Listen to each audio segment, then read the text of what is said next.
Level 1. Ibyong. You are 17 years old. You don't choose this. Draft registration happened at 14. Pre-induction physicals at 16. And now, on a Tuesday morning in late autumn, a government courier arrives at your family's apartment in Sariwon, the capital of North Hwanghae Province, and hands your father a folded document. Your name, your assigned unit, your departure date, 3 weeks from now. Your father takes the letter without speaking.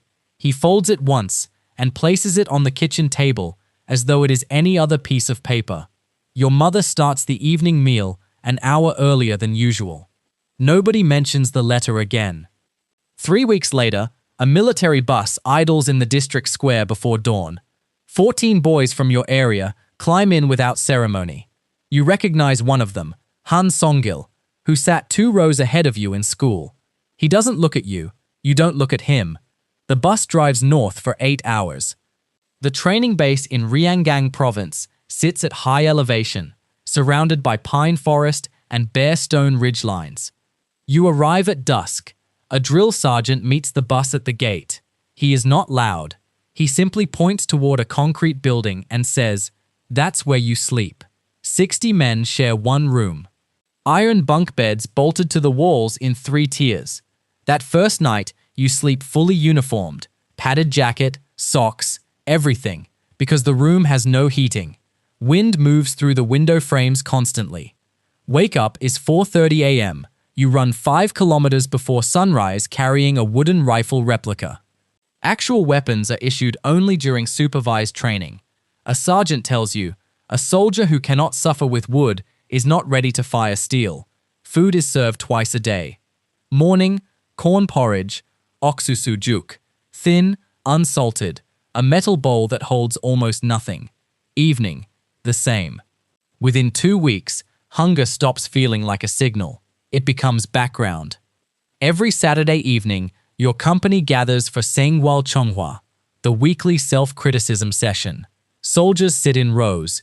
Each man confesses a shortcoming from the week. Others criticize him. Then he criticizes someone else before sitting back down. The first time you participate, you confess that you lost concentration during the 3rd reading of the weekly political text. Vague enough to be unchallengeable. Specific enough to sound honest. The section leader writes something down. After 12 weeks of basic training, you are assigned to an infantry unit. A single, narrow stripe goes on your collar. Ibyong. You are a unit of manpower in a system that does not particularly need to know your name. You learn this quickly, and then you learn how to survive inside it. Level 2. Sangbyong. You are 20 years old, 3 years in. Assigned to an infantry battalion in South Hwanghae Province, stationed near Hoju, roughly 50 kilometers north of the demilitarized zone. From the high ground on your patrol route, you can make out distant mountains to the south. Nobody comments on what's beyond them. Your weapon is the Type 88 assault rifle, the KPA's standard infantry arm, modeled on the Soviet AK-74 and produced domestically since the late 1980s. You are issued 30 rounds per month for live fire training. Every round is logged by serial number against your name. A single round discrepancy requires a report signed by your squad leader, countersigned by the company political officer, and filed with the regiment. You have never had a discrepancy. 2 stripes now. Sangbyong. You patrol a 6-kilometer perimeter stretch twice daily. The terrain doesn't change. The rhythm doesn't change. One afternoon, you draw paired patrol duty with a soldier from a neighboring company. Oh Guang, 22, from Hamhung. He's the kind of person who talks when there's nothing to say, which in this environment is unusual. During a rest stop at the midpoint, he sits on a stone wall and stares at the tree line. He says, "Do you think about what you'll do after?" You say you haven't decided. He nods. Then he mentions, in the same even tone, that a cousin works at a steel facility in Chongjin, and the plant hasn't run at full capacity in 2 years because electricity is rationed after noon. He says it the way people say things when they've carried them too long. Back at base, you write his name in the weekly observation log. expressed concern regarding industrial conditions in the civilian sector, likely family-related anxiety, monitoring for recurrence, the safest possible language, not protecting him, managing the risk between what he said and what it could become in someone else's paperwork. Oguang is not transferred. Whether your phrasing contributed to that or whether his comment simply wasn't significant enough to pursue, you will never know. That uncertainty is something you carry forward. Your quarterly evaluation uses one word: observant. In the Korean People's Army, observant is not a compliment about perception. It is confirmation that you have understood what the system actually requires of you. Level 3. Byongjang. You are 22 years old. 3 stripes. Byongjang. You are now responsible for a section of 8 soldiers, all younger, most in their first or second year of service. You inspect boots.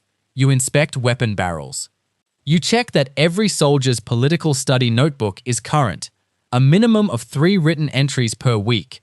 A notebook below that threshold is a documentation failure, and documentation failures reflect directly on you. Every Saturday, your company conducts Sengwal Chonghwa. As section leader, you no longer sit inside the circle. You sit at the edge and observe. You track who hesitates, who confesses too quickly, who looks at the floor during someone else's criticism. These are the signals the political officer is reading. You learn to read them first.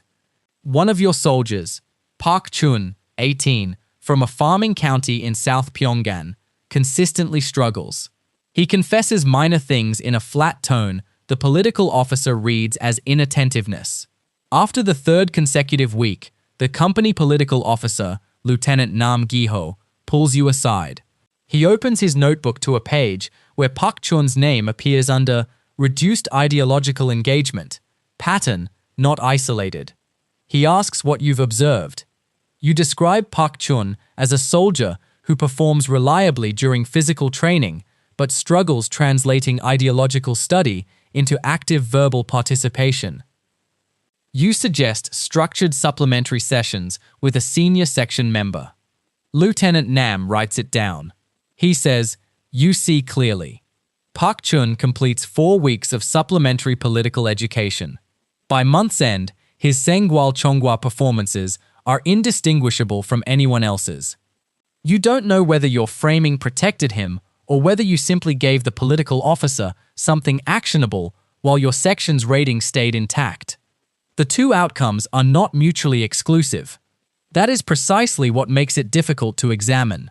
At the end of the year, your company commander writes one word at the bottom of your evaluation: reliable. In the Korean People's Army, no word in a service file carries more weight or more responsibility than that one. Before we go further, if you've made it this far, comment what you want next. Hit that like button right now and subscribe so you don't miss what's coming next. We upload every single day. Level 4. Hasa. You are 25 years old. A selection officer visited your battalion during the quarterly review cycle and spent 2 days reading files. On the 3rd morning, your name was on a list. You did not request this. You were not consulted. 1 chevron above your stripes. Hasa. Non-commissioned officer. The distinction matters more than it appears. Conscripts pass through the enlisted ranks and are discharged. NCOs inhabit the institution permanently. You are now part of the structure itself. You are reassigned to a mechanized infantry regiment in North Hwangha Province. Your responsibilities include training oversight for 2 squads and weekly coordination meetings with both the company political officer and the company commander. The meetings reveal a dynamic invisible from below. The company political officer, Captain Ri Junho, holds equal authority to the company commander on all ideological matters. The commander manages operations, deployments, maintenance, training calendars. Captain Ri manages everything else. Whose file needs a notation? Who is being monitored?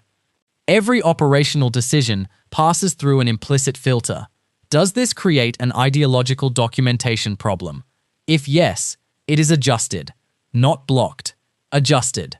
After your first combined meeting, the company commander says only, "You'll learn what to report and what to manage internally."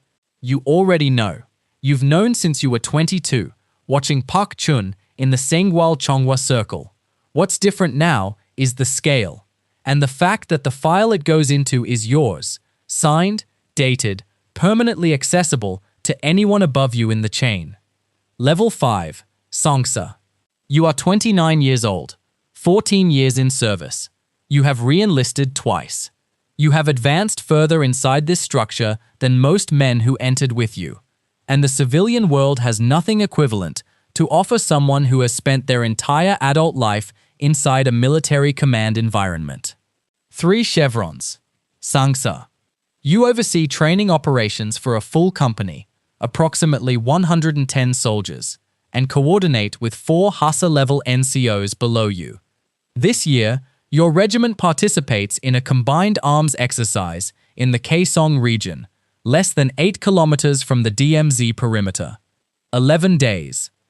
Artillery coordination, armored vehicles, infantry movement across 40 kilometers of operational area, live rounds on days 4 and 8. On the 6th night, a private from the 3rd Squad fractures his ankle during a night march. The battalion medical officer assesses at 2:10 a.m. under a tarp.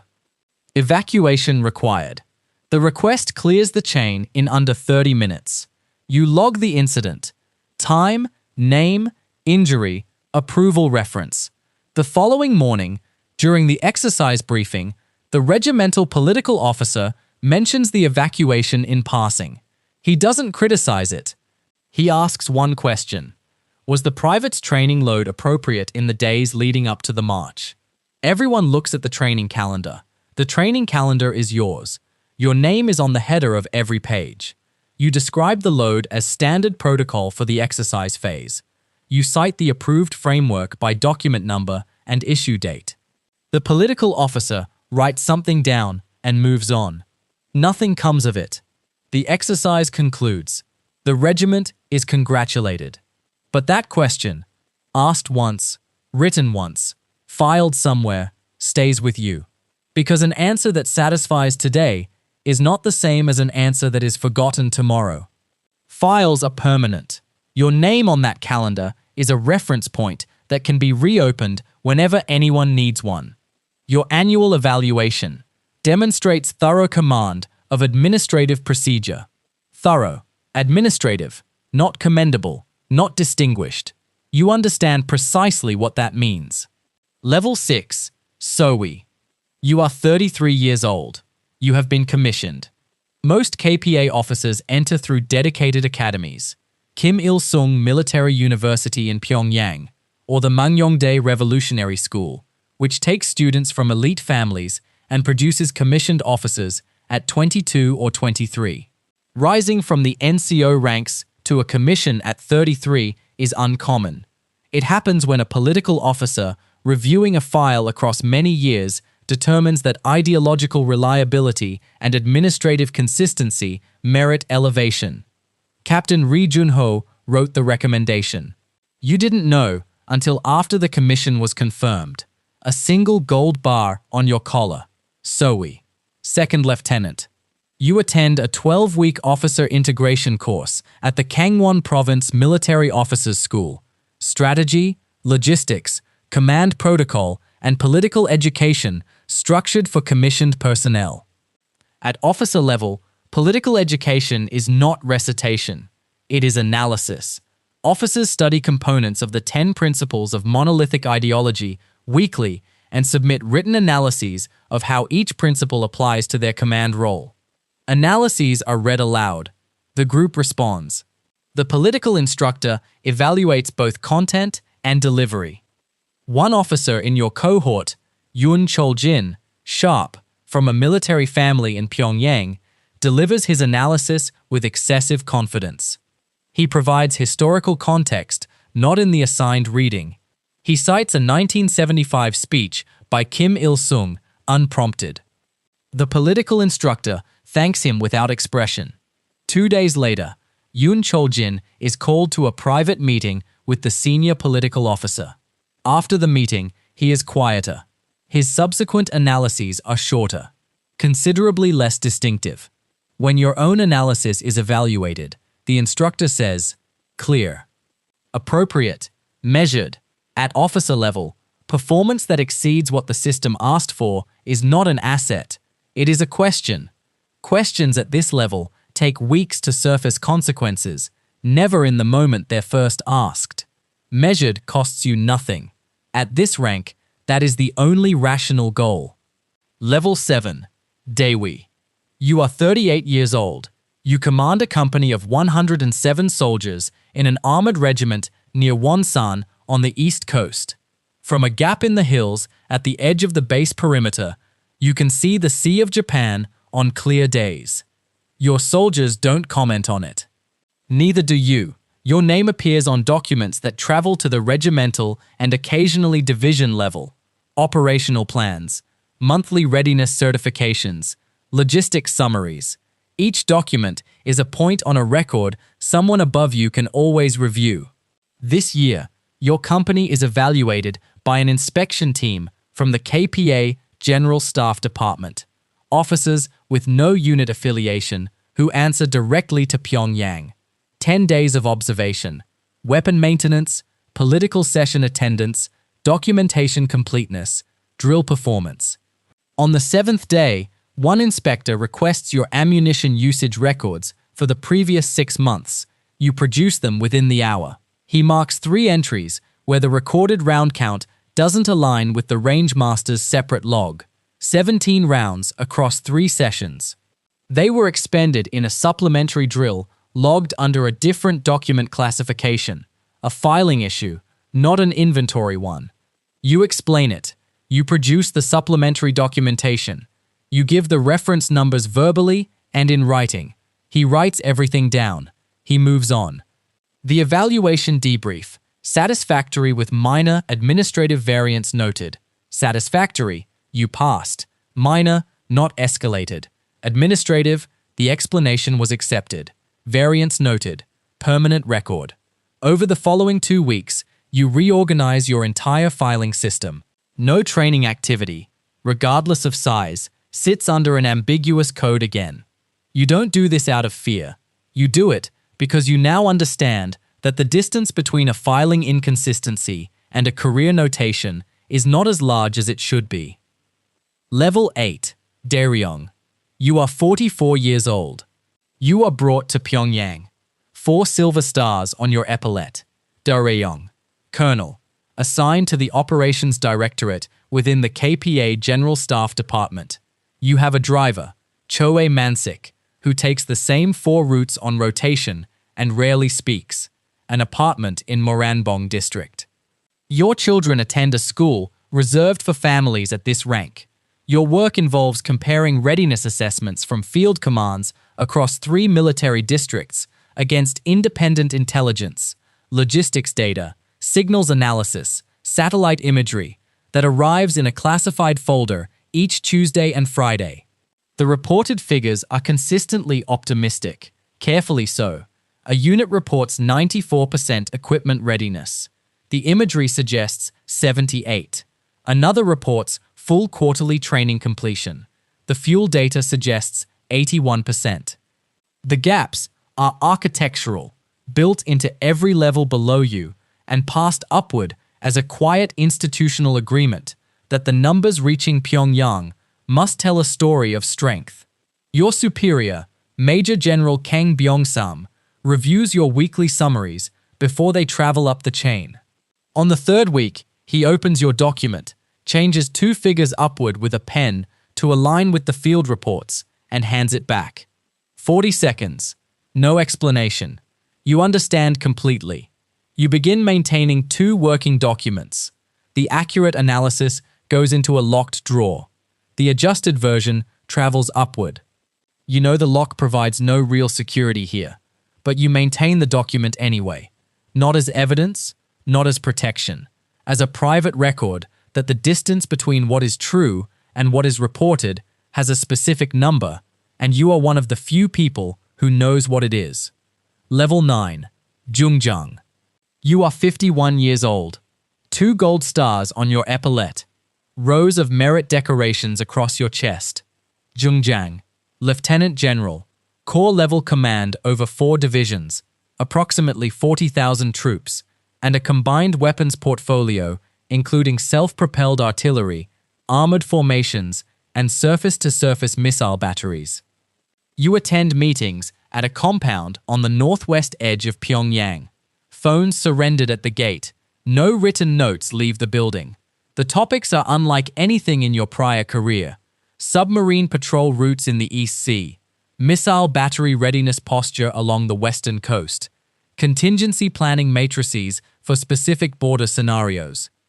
At one meeting, a chair is empty. General O. Sockman sat there for 11 years. He is not present. His name is not mentioned. The meeting begins on time. You do not look at the empty chair for more than a moment. 3 weeks later, through an indirect channel, a comment from a senior aide, carefully worded, not repeated. You learn that General O made a statement in a closed briefing, documented as reflecting insufficient confidence in strategic leadership judgment. He has been reassigned to a non-operational position in a remote Ryanggang province facility. No classified access. No presence in Pyongyang. 58 years old. 36 years of documented loyalty. 1 sentence.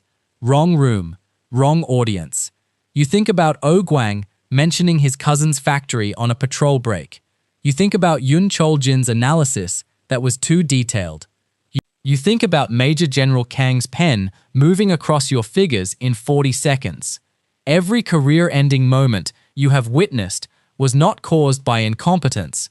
It was caused by a visible gap between what a person actually believed or reported and what the system required in that exact moment.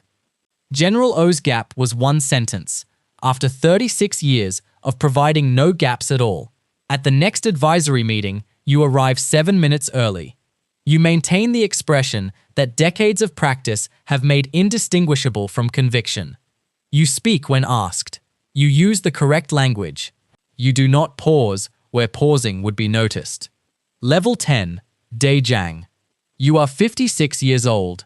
The summons comes on a Wednesday at 6:50 a.m. 2 officers from the General Political Bureau arrive at your quarters, composed, polite, using the language of administrative procedure. A review has been initiated. They ask you to come with them. The review concerns a missile systems readiness evaluation that passed through your corps-level command 22 months ago. The operational readiness rate for a surface-to-surface battery in your 2nd Division was reported at 91%. An internal audit places the accurate figure at 73. That figure was submitted by a division commander, passed through your directorate, and forwarded to the General Staff in a consolidated summary. Your name is on the summary as the certifying authority. The review runs 9 weeks. You are housed in a government facility in southern Pyongyang, clean, heated, quietly isolated. Your driver does not come. Your aide does not call. No classified briefings. No operational networks. No information channels of any consequence. The isolation is not accidental. It is the punishment. At the end of 9 weeks, a junior aide delivers a single document without making eye contact. Senior advisory role. KPA Regional Military Education Facility, Hamhung, South Hamgyong Province. You are not imprisoned. Your rank is not formally revoked. The paperwork calls it a reassignment aligned with current service requirements. Within 3 weeks, your name is removed from the General Staff's active personnel registry. The portrait that hung in the Operations Directorate corridor for 8 years comes down. A training doctrine framework you co-authored, still in use across 4 military districts, is reissued in an updated edition. Your name does not appear on it. You are not erased dramatically. You are edited out, quietly, from the record of a structure you served for 39 years. In Hamhung, you teach operational command doctrine to lieutenants in their early 20s. They sit in neat rows. They take careful notes. They address you respectfully. They have no idea who you were. You wake at 4:30 a.m. out of habit. You read the political briefing circulars, 3 days late, summarized, no classified attachments. One evening, a young lieutenant falls into step beside you on the path around the facility grounds. He asks what separates an officer who advances from one who doesn't. You look at him for a moment. You say, knowing the difference between what you believe and what you say. He nods. He writes it in his study journal. He will interpret it as advice about ideological discipline. He is not wrong. But what you mean, what 39 years of service inside a system built to consume the people who serve it has left you knowing, is something no rank, no evaluation, no document ever stated clearly. The system was never designed to reward loyalty. It was designed to extract it from everyone, at every level, until nothing is left to give. The officers who climbed highest were not the most loyal. They were the most precise about when to display it, when to conceal it, and when to ensure that someone else's name sat one line above theirs on a document before the audit arrived. You were good at that for a very long time, until you weren't. The rank doesn't end at a ceremony or a verdict. It ends in a classroom in the province where you were born, in a uniform stripped of its weight, teaching lessons you no longer fully believe, to young men who look exactly as you did the morning the letter arrived at your father's kitchen table.